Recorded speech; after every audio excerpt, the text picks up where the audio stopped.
Они находят, устанавливают личности и с почестями придают земле останки героев. Поисковики приступили к работе с утра, и практически сразу первая находка – останки солдата Красной Армии. Определить личность верхового бойца не удалось, обнаружили его без каких-либо отличительных знаков. Где-то наверху шел бой или рукопашный, и после, видимо, боя он умер, или он сам упал сюда, или он схватился. Вы видите, да, отвесная скала, не скала, а вот это.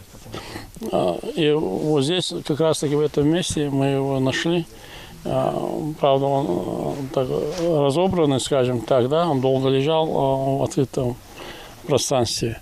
Поисковые отряды Ингушетии, Дагестана и Нижнего Новгорода. Работа у них сложная. Чтобы добраться до этого места, ребятам вместе со съемочной группой пришлось спускаться с обрыва. Распознать героя порой удается даже по инициалам на прошитой лопате. Поэтому здесь важно быть аккуратным, признается Андрей Чеканов. На его счету десятки таких находок. Командир Нижнегородского отряда Курган надеется, что следующие дни раскопок будут такими же удачными. Мы много говорим о патриотизме.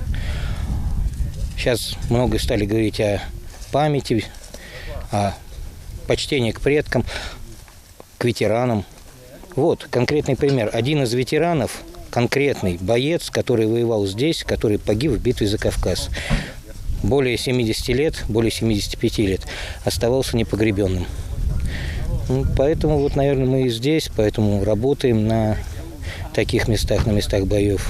Каждая находка – победа. Найти свои первые артефакты приехали студенты Ингушского государственного университета. Ильяс Чебоев учится на историческом факультете. Эта тема сразу заинтересовала парня. Вместе со старшими коллегами он ищет немых свидетелей истории. Сегодня мы нашли вот такие, как пулю нашли и нашли вот такой кусочек. Там еще есть несколько кусочков. В общем, если говорить, безусловно, нам это нравится, так как это наша специальность.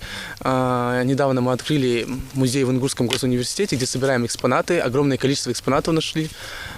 И в дальнейшем, конечно, планируем, чтобы музей расширялся. И самое главное – это сохранение истории. Учитывая специфику поисковых мероприятий, мы выводим их небольшими партиями, проводим ротацию, чтобы, так сказать, весь состав отряда имел навыки поисковой работы, смотрел, как профессионалы поискового движения осуществляют раскопки, подъем останков, датировку, определение, маркировку артефактов, найденных на месте.